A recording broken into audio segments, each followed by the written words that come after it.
ठीक है, आइए हम पिछले हफ्ते हुआ कुछ याद है या भूल गए? किस किस को याद है पिछले हफ्ते जो हमने सीखा था? किसके बारे में सीखा था?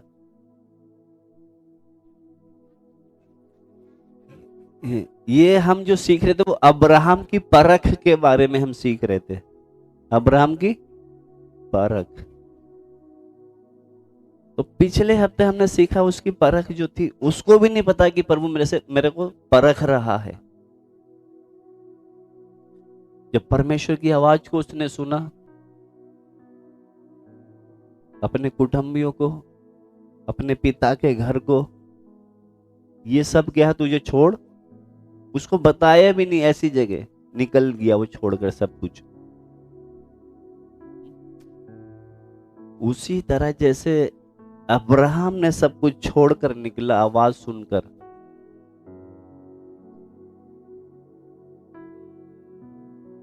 क्योंकि प्रभु यीशु मसीह ने कहा ना, जो अपने माता पिता भाई बहन जहां तक कि अपने प्राण को भी ये प्रिय न जाने, वो मेरा चेला नहीं हो सकता। मतलब भीड़ और चेले में फर्क है। अब हम कौन से साइड में हैं? हम भीड़ वाली साइड में हैं या चेले वाली? अभी आप चुनो हमें कौन सी साइड में। वो जो है ना, जैसे 4000 लोगों को खाना खिलाया, खाकर चले गए, हम उस भीड़ में हैं या वो 12 जो चेले थे उसके तरफ हैं? हम कौन सी गिनती में आते हैं? क्योंकि अगर हमको चेले बनने हैं तो क्या करना पड़ेगा? जैसे अब्राहम ने सब कुछ छोड़कर निकला, और ये हर कोई छोड़ भी नहीं सकता, हर किसी के बस की बात नहीं है।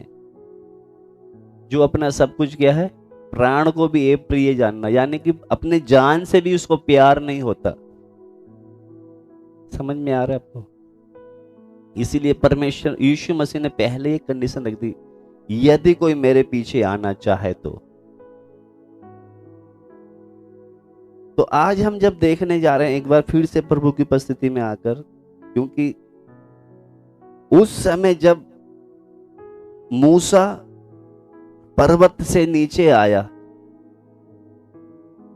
और जब देखा कि वहां पर लोगों ने क्या है, मूर्ति बनाकर वहां खाना पीना खा रहे, नाचना गाना कर रहे हैं, वैसे ही जब मूसा ने देखा, देखकर उसके अंदर एक क्रोध से भर गया। किस तरीके से परमेश्वर इनको बचा के लाया, और यहां पर ये बोलते ये बछड़ा ने हमें यहां लाया है। वो देवता के आगे दंडवत कर रहे। तो क्रोध में आकर उसने वो जो आज्ञा लाए थे तोड़ दिया, और बोलता है कि जो यहोवा की हो रे इधर आ जाए। उधर पूरा 12 गोत्र हैं। कितने हैं ये? 12 गोत्र। ये हम कैसे समझ सकते हैं? जब मिस्र में ये लोग आए थे, सबसे अच्छी जगह थी गेरशोम, वहां पर सब रह रहे थे। ये धीरे धीरे ये क्या हो गया, बढ़ते जा रहे थे। फिर एक समय ऐसा आया जो राजा उनको नहीं जानता था, उनके ऊपर बहुत भारी काम करवाने लग गया। फिर वहीं से धीरे धीरे ये गुलामी में चले गए। फिर वहीं से मूसा इनको क्या कर रहा है, यानी कि वो याकूब था और याकूब के 12 बेटे थे, सब थे वहां पर, यानी कि पूरे 12 गोत्र थे जब ये आ रहे थे। समझ में आ रहा है आपको? आ रहे समझ में? तो जब ये भीड़ थी, मूसा बोलता है जो यहोवा का है इधर आ जाए। उधर से सिर्फ निकल के कौन आया? लेवी आए। जब वो आए तो उनको भी नहीं पता था कि हम इधर एक फैसला लेने के कारण हम यहोवा की सेवा के लिए मंदिर में हम काम करने वाले बन जाए। उन्होंने कभी ये सोचा नहीं था कि परमेश्वर हमको इस बात के द्वारा परख रहा है। उन्होंने कभी सपने में भी नहीं सोचा कि प्रभु इस द्वारा हमें इस घटना के द्वारा परख रहा है। तो एक फैसला लेने से उनको अच्छा काम मिल गया। आ रहे समझ में आपको? आ रहे नहीं आ रहे? तो अब्राहम वो पहली परख में क्या हो गया? पास हो गया। कौन सी वाली परख? पहली इनको सबको क्या है, वो छोड़कर आ गया, एक पराये देश में आ गया, जानता नहीं था, ऐसी जगह आ गया। तो पहली परख में पास हो गया। अब दूसरी परख, एक वचन निकालेंगे हम, लूका 14:33।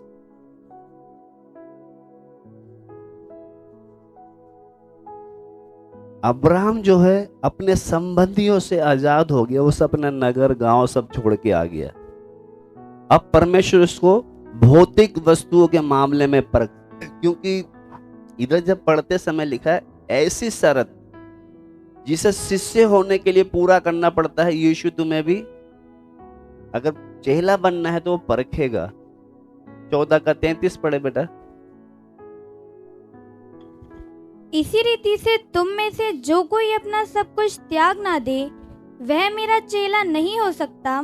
इधर जब पढ़ते समय जैसे अब्राहम ने सब कुछ क्या है त्याग कर आगे बढ़ा, लिखा है इसी रीति से तुम में से जो कोई अपना सब कुछ त्याग ना दे, मेरा चेला नहीं हो सकता। समझ में आ रहा है आपको? हम विश्वासी की गिनती में हैं या चेले की गिनती में हैं? क्योंकि अगर चेला है तो क्या करना पड़ेगा, सब कुछ त्यागना पड़ेगा। और ये हम एकदम से नहीं होगा हमसे, मगर हम क्या करें, अभी से अगर छोड़ना शुरू करेंगे तो आगे दिक्कत नहीं आएगी। हम तो अभी से सबको क्या है पकड़ के चलते रहते हैं। प्रभु साफ साफ कहता है इसी रीति से तुम में से जो कोई अपना सब कुछ त्याग ना दे तो वह मेरा चेला नहीं हो सकता। क्योंकि अगर चेला बनना है तो क्या है, कुछ कीमत देनी पड़ेगी। अब्राहम ने क्या करा, सब कुछ छोड़कर निकला। जब छोड़कर निकला, ये पहले यानी कि पहला पड़ाव तो इसने पार कर दिया है ना। जैसे हम गेम खेलते हैं ना, पहला पड़ाव ये किस में पास हो गया, अपने संबंधियों के पड़ाव में पास। अब आगे दूसरी परख जब हम देखते हैं,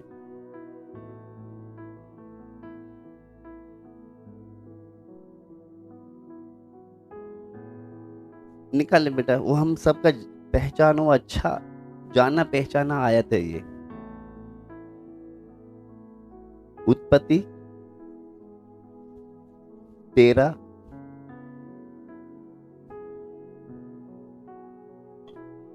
क्योंकि जब अब्राहम के साथ उसका भतीजा लूत भी निकला था, तो जब दोनों की भेड़ बकरियां संपत्ति बढ़ गई, दास दासी बढ़ गए, तो उनके बीच में क्या होना शुरू हो गया, झगड़ा होना शुरू हो गया। ये सब हमने सीखा हुआ है। जब झगड़ा होने लग गया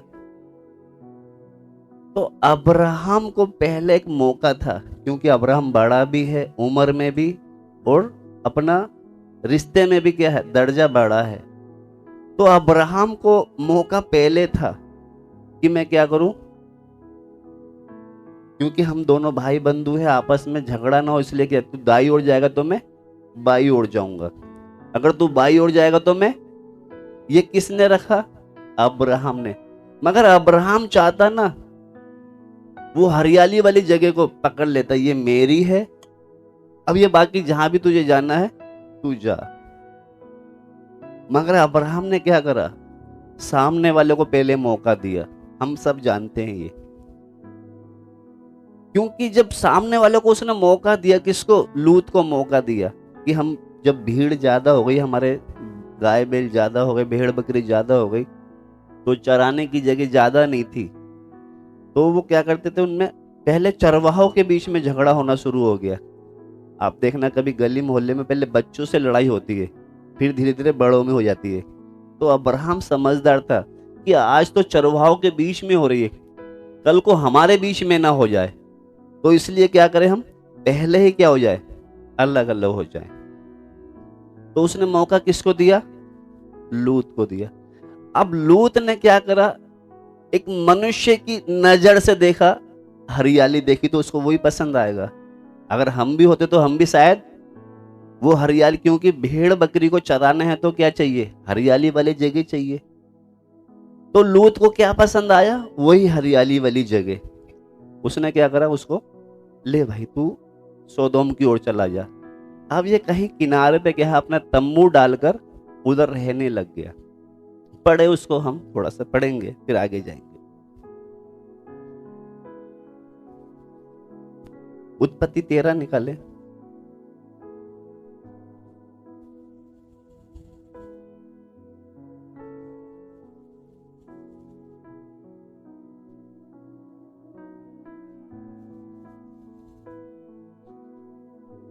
इसका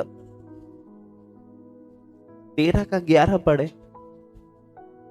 उत्पत्ति 13 का 11।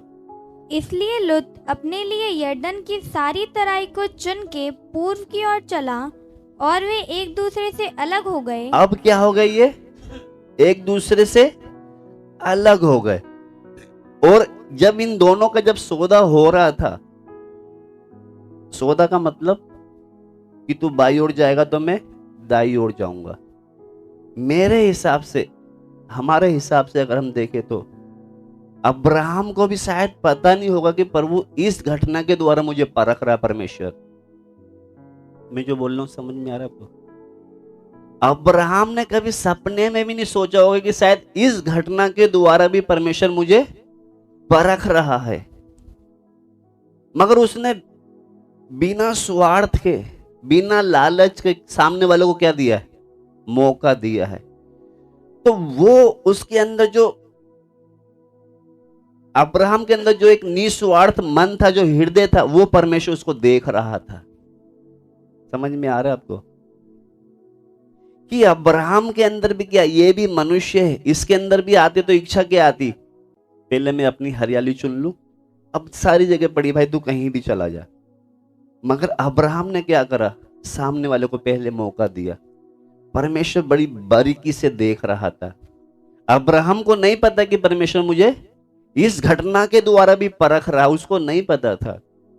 जब उसने, अब्राहम ने बोला कि ये सारी जगह पड़ी है, अगर तू इधर जाएगा तो मैं इधर जाऊंगा, तू इधर जाएगा तो मैं इधर जाऊंगा। तो लूत ने क्या करा? मनुष्य की निगाह से देखेंगे तो क्या है, भाई मेरे पे भीड़ बकरी ज्यादा है, मैं तो घास वाली जगह ही चुनूंगा। उसने कहा ठीक है, तुम इधर रहो। जैसे वो अलग अलग हुए, इधर हमने पढ़ा ना, पढ़े दोबारा से बेटा। इसलिए लुत अपने लिए यरदन की सारी तराई को चुन के पूर्व की ओर चला और वे एक दूसरे से अलग हो गए। अब ये दोनों क्या हो गए? एक दूसरे से अलग हो गए। थोड़ा सा और पढ़े बेटा। अब्राम कनान देश में रहा, पर लुत उस तराई के नगरों में रहने लगा और अपना तंबू सदोम के निकट खड़ा किया। अब अब्राहम क्या कर रहा है? सोदोम के निकट के अपने तंबू लगाकर रहने लग गया। ये मनुष्य है, इसके अंदर भी शायद विचार आया होगा कि यार मैंने पहला मौका उसको क्यों दे दिया। आया होगा ना, क्योंकि मैं तो बड़ा था, क्यों ना मैं ये हरियाली वाले जगह ले लेता। मगर उसके अंदर ऐसा कुछ नहीं आया। प्रभु मन देख रहा था। जब देखा कि इसने निस्वार्थ सामने वाले को मौका दे दिया, अगले ही क्षण परमेश्वर पता क्या कहता है उससे? अब्राहम निगाह उठा के देख, ये सारी जगह मैं तुझे और तेरे वंश को युग युग के लिए देता हूं। मैं जब ये पाठ पढ़ रहा था, मैंने कहा प्रभु तू सच में किस तरीके से परखता है। जैसे उसको वो हरियाली जगह दिया, अलग हुए, तुरंत अगले पाठ में प्रभु बोलता है, अब्राहम नजर उठा के देख। आप पढ़ ले उसको, पढ़े बेटा। सदोम के लोग यहोवा के लेखे में बड़े दुष्ट और पापी थे। अब देखना, जैसे ये अलग अलग हो गए, ठीक है, क्योंकि अब्राहम ने किसको? अपने भतीजे को मौका दिया, जा बेटा जहां तेरे को अच्छा लगे ले ले। क्योंकि परमेश्वर क्या कर रहा था? अब्राहम को परख रहा था। ये परख में पास हो गया कि इसके अंदर ये लालच नहीं है। इसीलिए वो 14 पढ़े बेटा दोबारा से।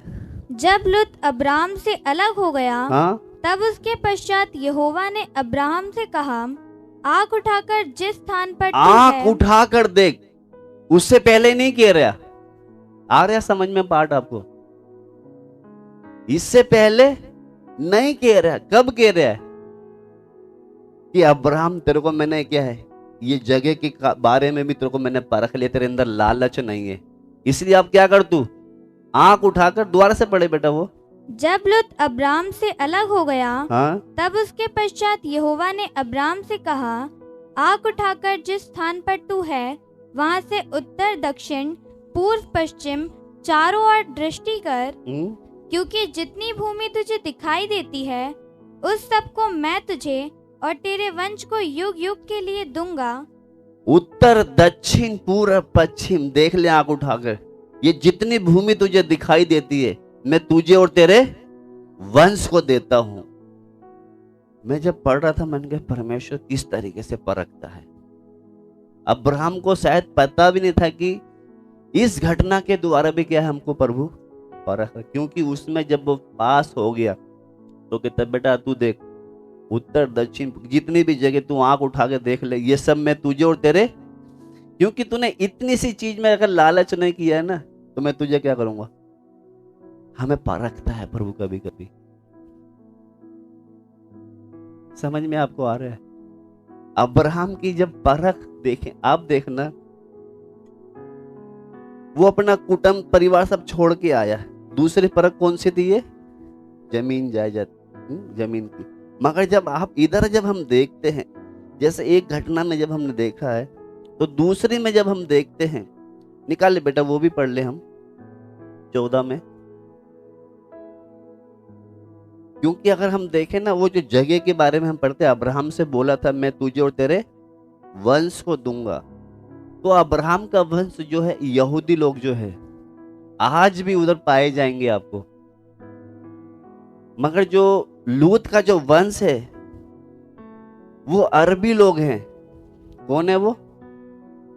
अभी भी क्या है उधर वहां से उनको निकाला, क्योंकि परमेश्वर ने बोला था एक वचन में हम जब पढ़ते समय वहां लिखा है जो मन के दिन होंगे वो पृथ्वी के अधिकारी होंगे। आज भी वो क्या है जो परमेश्वर ने बोला ना उस जगह के अभी भी आज भी वो क्या है अधिकारी हैं। 4000 साल पहले जब वायदा किया था अभी भी उस जगह में वो लोग पाए जाएंगे आपको। जब हम देखते हैं एक घटना है ये, और दूसरी घटना जब हम देखते हैं, क्योंकि परमेश्वर हमें क्या है आर्थिक मामलों में, जैसे अब्राहम को एक जो प्रभु का दास जो होगा ना उसमें गरिमा होगी। गरिमा का मतलब जानते हैं? गरिमा। अब हम भीड़ के लोग हैं या सेवक हैं? क्योंकि जो सेवक होगा उसमें क्या होती है गरिमा। गरिमा किसे कहते हैं?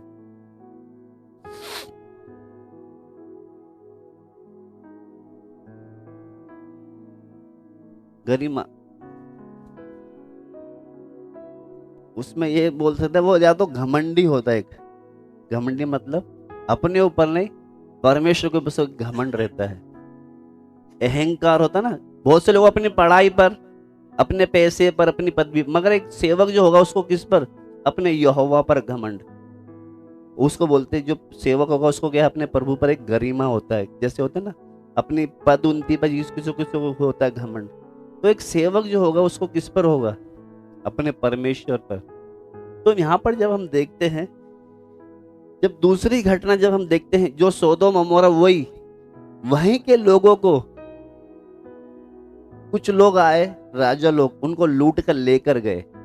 पिछले दिनों में हम सीख रहे थे वहीं सोदोम और अमोरा को क्या करे, कुछ राजा आगे से लड़ते लड़ते आ रहे थे तो लूत को भी, वहां के लोगों को भी, उनकी भेड़ बकरियों को, उनके धन संपत्ति सब लूट कर ले गए। जब लेकर गए तो अब्राहम को जब पता लगा ये लड़ाई लड़कर वापस उन सबको वापस ले आए उन राजाओं से छुड़ाकर, तब वहीं सोदोम का जो हम देखते हैं जो जिसके बारे में हम पढ़ते हैं राजा, कौन राजा था? सोदोम का राजा महायाजक भी था, मगर वो याजक भी था।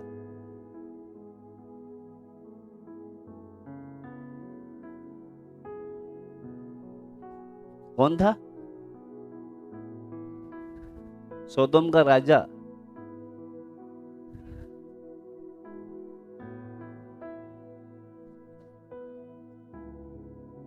मलकीसिदक भूल गए?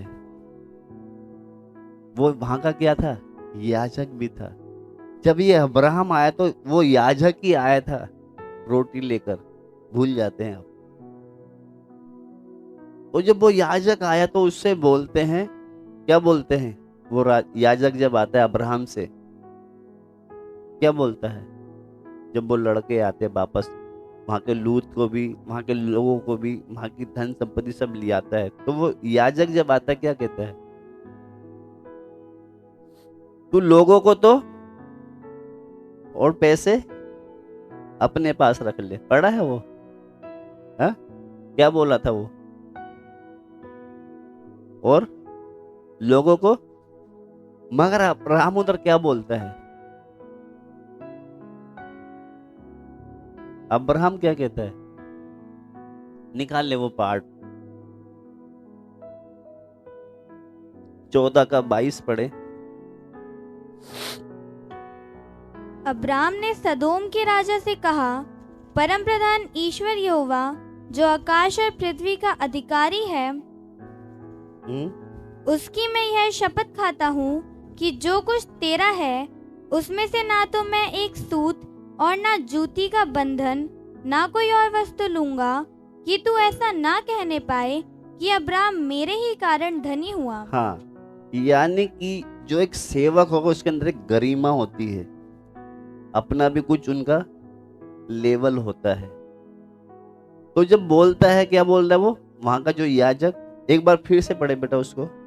अब्राम ने सदोम के राजा से कहा, परमप्रधान ईश्वर यहोवा, क्योंकि वहां का जो राजा जो था ना, राजा है, तो वो 21 में पढ़ते, सदोम के राजा ने अब्राहम से कहा, प्राणियों को तो मुझे दे और धन अपने पास रख। प्राणियों को तो 21 में लिखा, प्राणियों को तो मुझे दे और धन अपने पास रख। किससे कह रहा? अब्राहम से कह रहा। तो अब्राहम क्या जवाब दे रहा है? 22 पढ़े। अब्राम ने सदोम के राजा से कहा, परमप्रधान ईश्वर यहोवा जो आकाश और पृथ्वी का अधिकारी है, उसकी मैं यह शपथ खाता हूँ कि जो कुछ तेरा है उसमें से ना तो मैं एक सूत और ना जूती का बंधन, ना कोई और वस्तु लूंगा, कि तू ऐसा ना कहने पाए कि अब्राम मेरे ही कारण धनी हुआ। कहता मैं एक जूती का फीता बंद भी तुझसे नहीं लूंगा, कल को तू कहने लग जाए कि अब्राहम मेरे कारण धनी हुआ। इसका कहने का मतलब क्या था अब्राहम का? इसका कहने का मतलब यह था, असल में अब्राहम क्या कहना चाह रहा था कि मेरा परमेश्वर, क्योंकि जो स्वर्ग और पृथ्वी का स्वामी है, इसलिए मुझे तुझसे कुछ भी लेने की जरूरत नहीं है, क्योंकि जिसकी मैं सेवा करता हूं, जिसके लिए मैं काम करता हूं, वो स्वर्ग और पृथ्वी का स्वामी, मुझे तुझसे लेने की कुछ भी जरूरत नहीं है। क्योंकि प्रभु के दास जो लोग होते हैं उनमें एक गरिमा होती कि मेरा परमेश्वर जो मुझे देगा उसी में मैं खुश हूं। तो इधर जब पढ़ते समय यहां पर अब्राहम को देखो किस तरीके से परख रहा है। अब अगर हम देखें ना, यहां भी अब्राहम की परख है। जब सामने वाला दे रहा तो क्या है, हम ले नहीं सकते। हम तो बोलेंगे हम मांगने थोड़ी गए थे, क्या बोलेंगे हम? तो कोई हमें देगा तो हम क्या बोलेंगे? हम मांगने थोड़ी गए थे, वही तो लेके आया है। मगर ये दे रहा फिर भी क्या नहीं है, ले नहीं रहा। क्या बोल रहा है? कल को तो ये कहने ना लग जाए कि अब्राहम मेरे कारण धनी हो गया है। क्योंकि जब इधर भी जब देखा अब्राहम को, तो 15 में क्या बोलता है प्रभु? 15 पढ़े, 15 का 1। इन बातों के पश्चात यहोवा का यह वचन दर्शन में अब्राम के पास पहुंचा, हे अब्राम, मत डर, तेरी ढाल और तेरा अत्यंत बड़ा प्रतिफल मैं हूँ। तेरा अत्यंत बड़ा प्रतिफल मैं हूं। समझ में आ रहा है आपको? जब उसने देखा ना कि सच में ये क्या है, किसी का पैसे का भी लालची नहीं है। कहने का मतलब जो स्वर्ग और पृथ्वी का स्वामी है ना, वो मुझे सब कुछ जरूरत मेरी पूरी करने वाला। मैं तेरे से अगर कुछ लूंगा तो तू कल को कहने लग जाए कि मेरे कारण अब्राहम धनी हो गया। तो अब्राहम को कभी ये समझ में नहीं था कि परमेश्वर इन घटनाओं के द्वारा मुझे परख रहा है। तो ये दूसरी परख में भी क्या है, वो पास है। अभी जब अगर हम देखें, अगर अपने हिसाब से देखें, आदम के जो बच्चे हैं वो है ना दूसरों की चीजों को कब्जा करने में बड़े माहिर थे वो। किसके बच्चे? आदम के जो बच्चे थे ना, दूसरे की चीजों को लेने में, कब्जा करने में बड़े माहिर थे वो। क्योंकि अगर उनको असल में, अगर मुफ्त में अगर दी जाए वो तो और भी बढ़िया बात है। अगर हम भी कभी कभी, इसीलिए परमेश्वर क्या करता है, जैसे अब्राहम को जब वो जमीन की बारी आई, पहला चुनाव जब दिया अपने भतीजे को, चुनाव लेते देते ही अगले ही क्षण बोलता है, उत्तर दक्षिण पूरब पश्चिम नजर उठा के देख, ये सारी जगह मैं तुझे और तेरे वंश को दूंगा। क्योंकि परमेश्वर है ना, हमें परखता है, हमें भी नहीं पता कब परखता है प्रभु। तो इसलिए जब अब्राहम को घर से परखा, जमीन से परखा, पैसे से परखा, उस सब में जब पैसे में भी जब बोलता ना कि प्राणियों को मुझे दे दे और धन संपत्ति तू रख ले, उसमें भी कहता मैं एक सूत तक नहीं लूंगा। तब परमेश्वर कहता तेरी ढाल और तेरा अत्यंत प्रतिफल मैं हूं। जब परमेश्वर हमारी तरफ है तो फिर हमारे पास क्या घटी है। अगर मान लो वो थोड़ा सा जमीन ले लेता या थोड़ा सा वो उससे पैसा ले लेता, अगर परमेश्वर उसके नजदीक नहीं होता तो ऐसी आशीष क्या काम की। इसलिए कहता है तेरी ढाल और तेरा अत्यंत बड़ा प्रतिफल मैं हूं, मत डर। कहने का मतलब अब्राहम इन तमाम परीक्षाओं से क्या हो रहा था, पास करते हुए आगे जा रहा है। मगर लास्ट में जब तीसरी परीक्षा थी, क्योंकि जब हम चलते हैं ना प्रभु की उपस्थिति में सही तरीके से, तो है ना हमारी एक छवि बन जाती है। छवि का मतलब जब हम वचन के अनुसार चलना शुरू करते हैं, एक अच्छा जीवन शुरू करते हैं, तो एक हमारी एक अच्छी छवि, एक पहचान बन जाती है। जब एक अच्छी पहचान बन जाती है लोगों के बीच में, तो एक आयत और पढ़वाना चाहता हूं मैं। जब अब्राहम भी प्रभु की नजर में या मनुष्य की नजर में जब चल रहा था, तो लोग भी उसको कहने लग गए थे। एक आयत पढ़ बेटा, 21 इसी का ही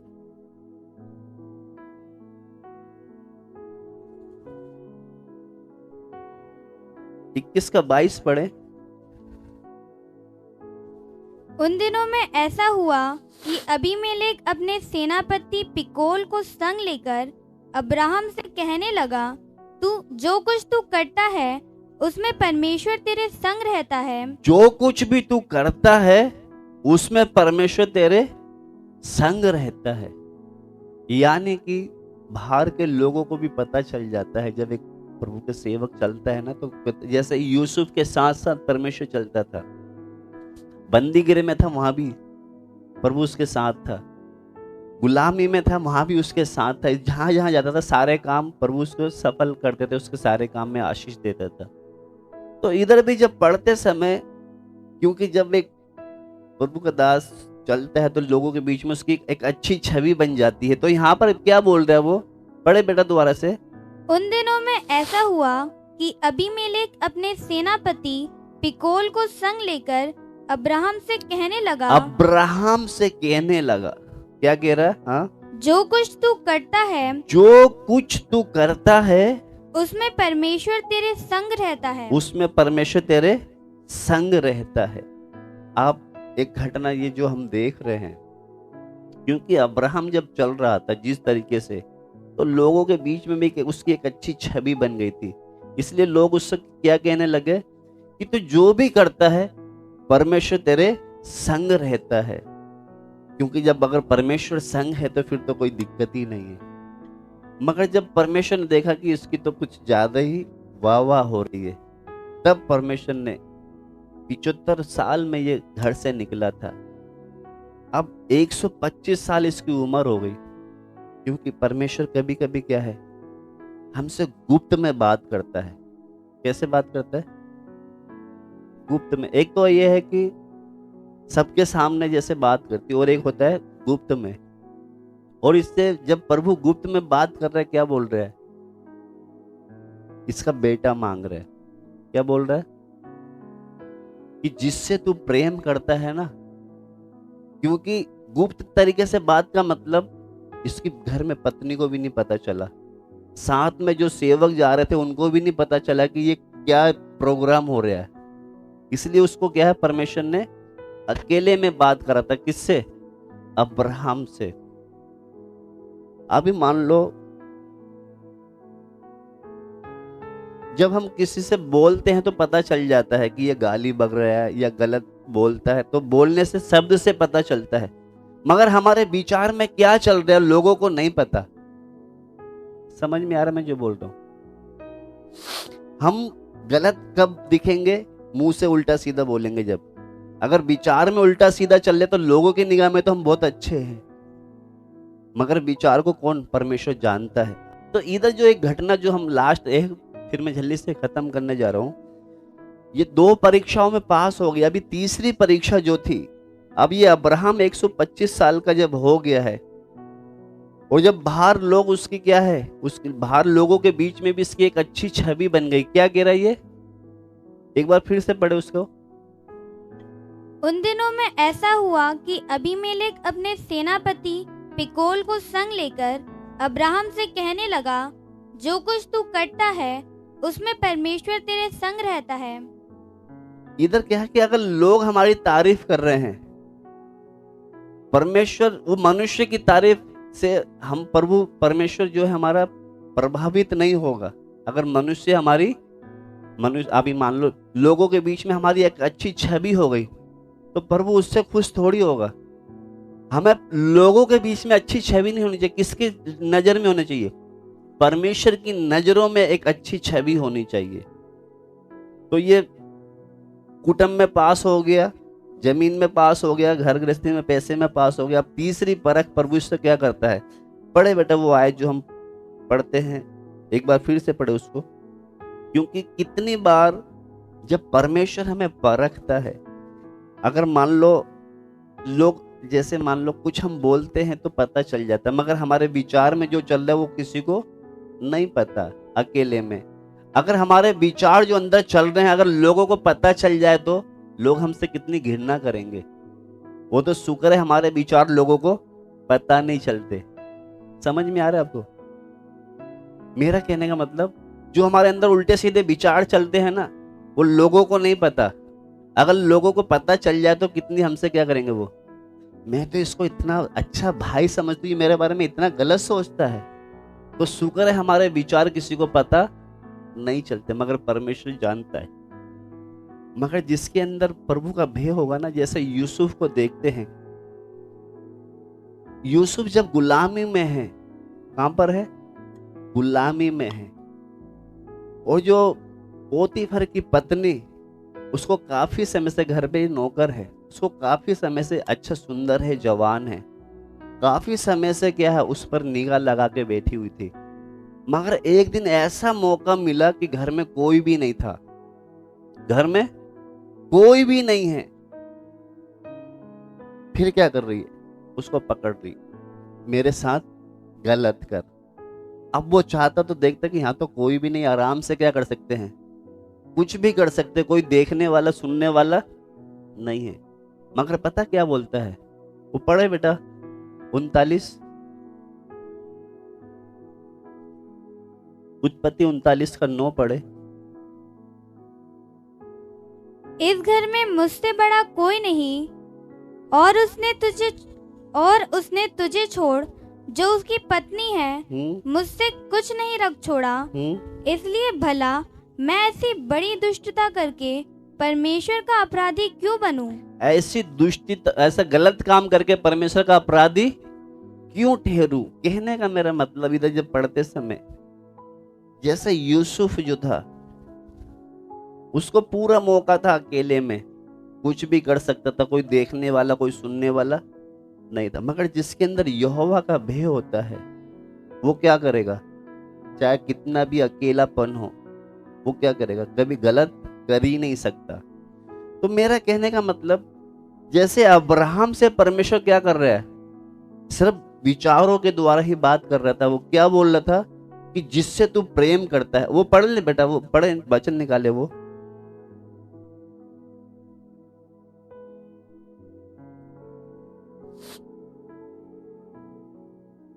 वापस जाएंगे 22 में।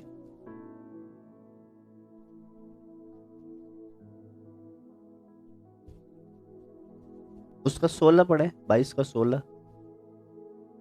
यहोवा की ये वाणी है कि मैं अपनी ही ये शपथ खाता हूँ कि तूने जो ये काम किया है कि अपने पुत्र वरन अपने इकलौते पुत्र को भी नहीं रख छोड़ा, इस कारण मैं निश्चय तुझे आशीष दूंगा और निश्चय तेरे वंश को आकाश के तारागण और समुद्र के तीर की बालू के किनकों के समान अनगिनत करूंगा और तेरा वंश अपने शत्रुओं के नगरों का अधिकारी होगा।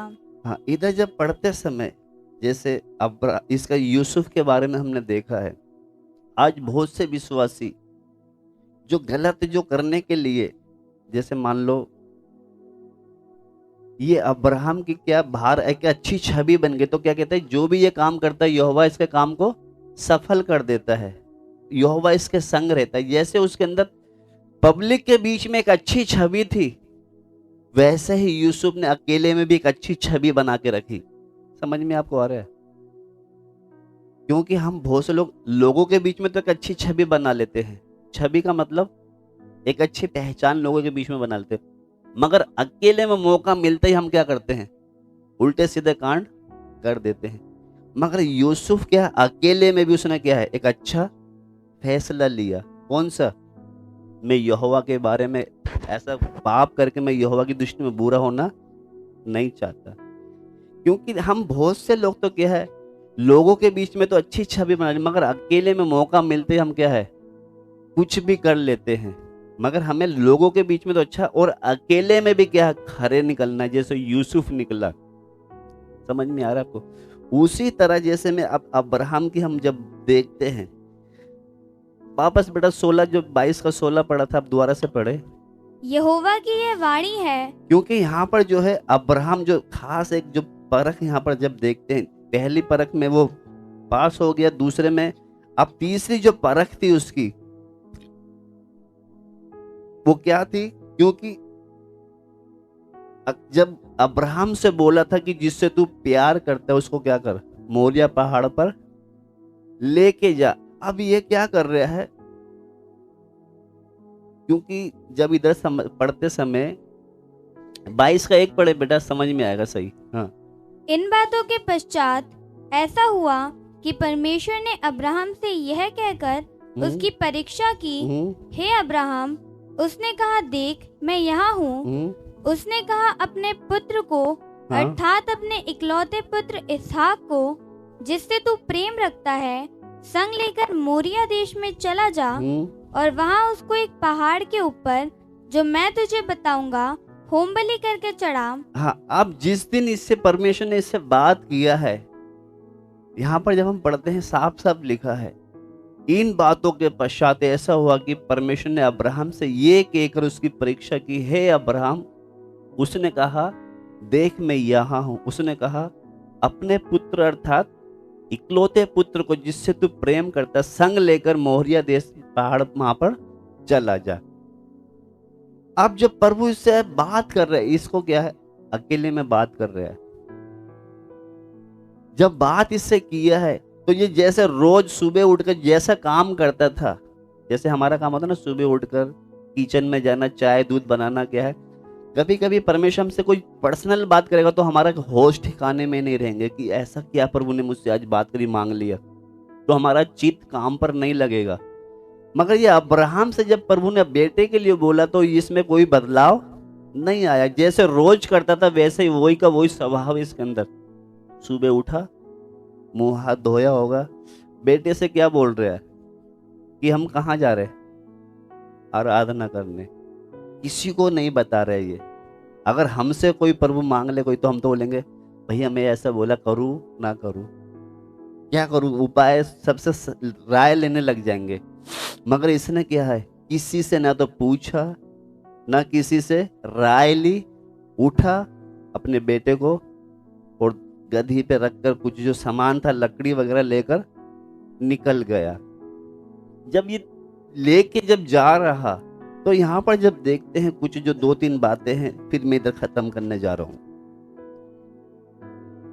तो जब ये इधर जब पढ़ते समय जब मोरिया पहाड़ की दिशा की ओर जब चल दिया, वहां पर तो जब अपना खुद का जो इकलौता बेटा है वो क्या है, एक दिल का टुकड़ा ही समझ लो वो, जब वो दिल के टुकड़ों को जब लेके जा रहा था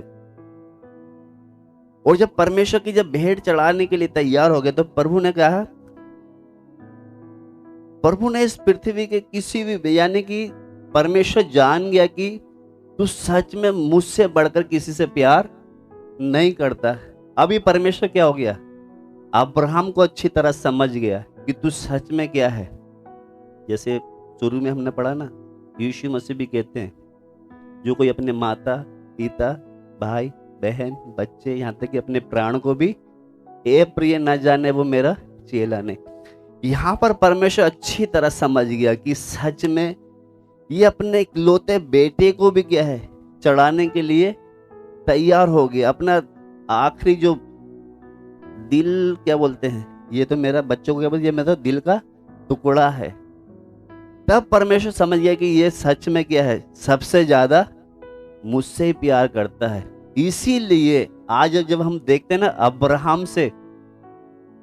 अब्राहम से जो आशीष मिली है, क्योंकि वो क्या है, हमारे आशीष का मूल पिता अब्राहम का पिता, तो वो गलातियों में जब पढ़ेंगे, खत्म करे बेटा उसको पढ़कर निकाले गलातियों। उससे पहले एक भजन संहिता का एक वचन पढ़कर फिर हम भजन संहिता 73 का 25 पढ़े।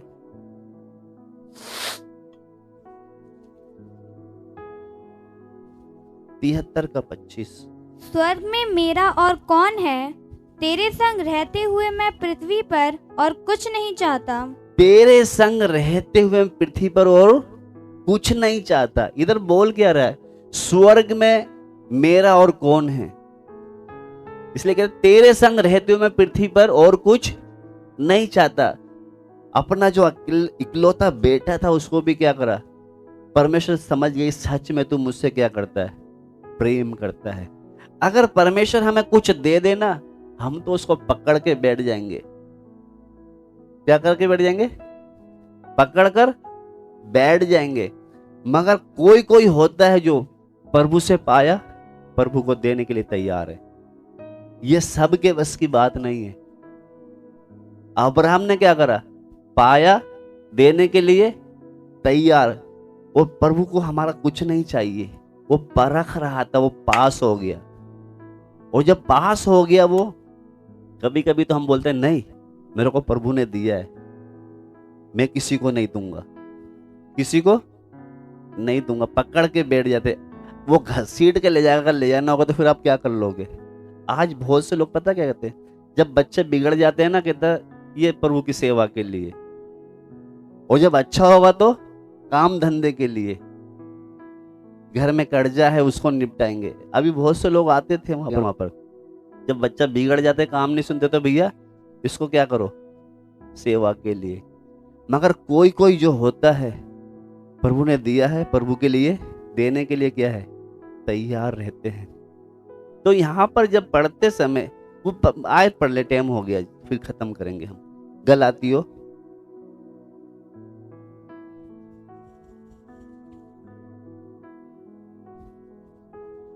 क्योंकि परमेश्वर क्या है, जब अब्राहम को जब परखा उसने, उसका 3 का 14 पढ़े बेटा गलातियों। यह इसलिए हुआ कि अब्राहम की आशीष मसीह यीशु में अन्य जातियों तक पहुँचे, और हम विश्वास के द्वारा उस आत्मा को प्राप्त करें जिसकी प्रतिज्ञा हुई है। अब्राहम के द्वारा समझ लो एक आशीष की नदी बहना शुरू हो गई। किसके द्वारा, अब्राहम के द्वारा। यहां पर पढ़ते हैं, ये इसलिए हुआ कि अब्राहम की आशीष यीशु मसीह में अन्य जाति तक पहुंची। अब्राहम की आशीष, क्योंकि आप देखना, अब्राहम के वंश में से ही यीशु मसीह आ रहे हैं। तो यहां पर जब पढ़ते हैं, यीशु मसीह में अन्य जाति तक पहुंचे, आगे पढ़े बेटा। और हम विश्वास के द्वारा उस आत्मा को प्राप्त करें। यही है कि परमेश्वर यही चाहता था कि जैसे अब्राहम के, यहाँ पर हमने पढ़ा है, क्योंकि जब अब्राहम मोरिया पहाड़ के नीचे जब उतर रहा था, तो उसके जीवन में जो आशीष की नदियां जब बहना शुरू हुआ था, तो परमेश्वर का उद्देश्य यही था कि अब्राहम की आशीष हमारी आशीष में बदल जाए। क्योंकि आज भी जब हम विश्वास करते हैं एक व्यक्ति, तो वो विश्वासियों का कौन है? अब्राहम पिता है। जब एक व्यक्ति ने इतना परख पार करते हुए आगे चला, तो उसकी आशीष कहां तक? यीशु मसीह तक है। अगर हम भी अगर चलेंगे जैसे अब्राहम ने चला है, हम कितनों के लिए आशीष का कारण बन सकते हैं। मगर हमको तो प्रभु ने दे दिया, तो बस अब तो हम किसी को देंगे ही नहीं। इसलिए बहुत से लोग, प्रभु आशीष मिले ना मिले, चंगाई मिले ना मिले, लोग मेरे साथ हो ना हो, जब प्रभु तू मेरे साथ है तो मुझे और कुछ नहीं चाहिए। जैसे दाऊद बोलता है, एक बार फिर से लगाए, बहुत अच्छी आयत है वो, भजन संहिता 73 का 25। स्वर्ग में मेरा और कौन है? तेरे संग रहते हुए मैं पृथ्वी पर और कुछ नहीं चाहता। तेरे संग रहते हुए मैं पृथ्वी पर और कुछ नहीं चाहता। यानी कि परमेश्वर के लिए सब कुछ वेदी पर चढ़ाने के लिए तैयार। आइए हम प्रभु से प्रार्थना करें कि परमेश्वर, हमें भी नहीं पता चलता कि कब प्रभु हमें परख ले। जब अब्राहम को परखा, उसने लूत से बोला इधर जा, मैं उधर जाऊंगा, तू इधर जाएगा तो मैं इधर जाऊंगा। प्रभु ने उसके मन को देख लिया कि सच में ये बिना स्वार्थ के फैसला लेता है। इसलिए बोलता है, हे अब्राहम, उत्तर दक्षिण पूर्व पश्चिम, जिधर जहां भी तू नजर उठाएगा वो सारी जगह मैं तुझे दूंगा। क्योंकि नम्र लोग पृथ्वी के अधिकारी होंगे। अब्राहम इतना नम्र था, उसने सामने वाले को मौका दिया। जब सोदोम का राजा आया, कहता प्राणियों को मुझे दे दे और धन संपत्ति तू रख ले। कहता जिसकी मैं सेवा करता हूं वो मेरी सब कुछ जरूरत पूरी करने वाला है। मैं अगर आज तुझसे ले लूंगा तो कल को तू यही बोलेगा कि अब्राहम मेरे कारण धनी हुआ है।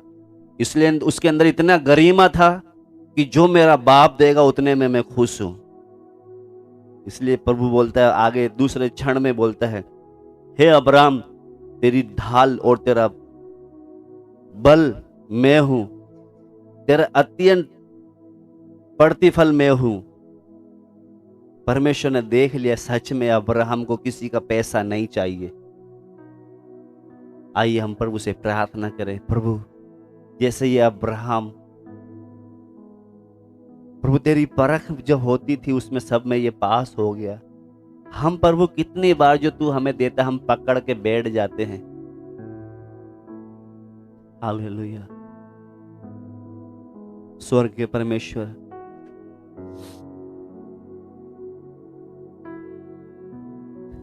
हालेलुया, हम प्रभु से प्रार्थना करें।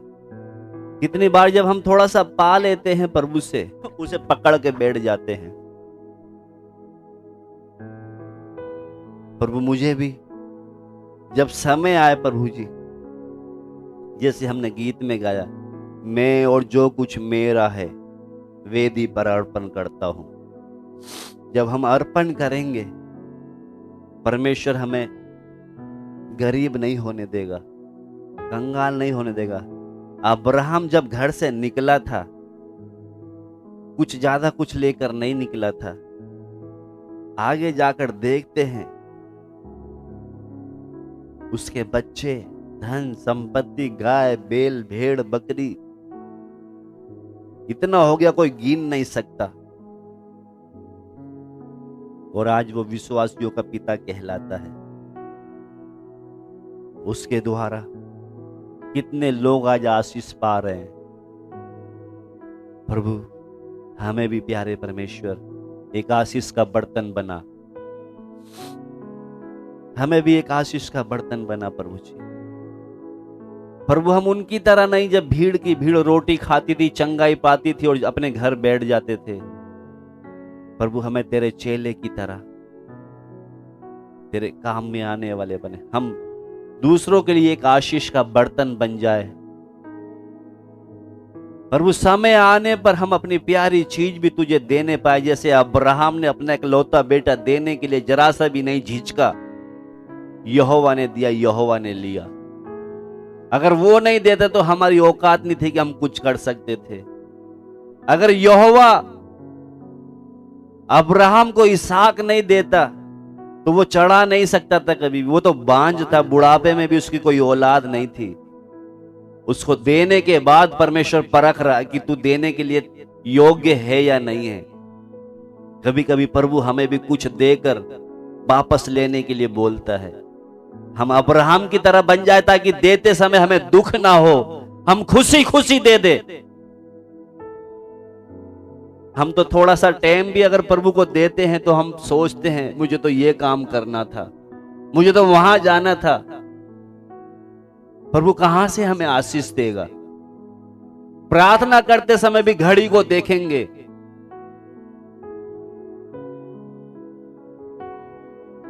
हालेलुया। प्यारे प्रभु, मुझे ज्ञान और समझ दे, इसलिए हम प्रभु से प्रार्थना करें। प्रभु अब्राहम की तरह, जिससे वो इकलौता बेटा था, देने के लिए तैयार हो गया।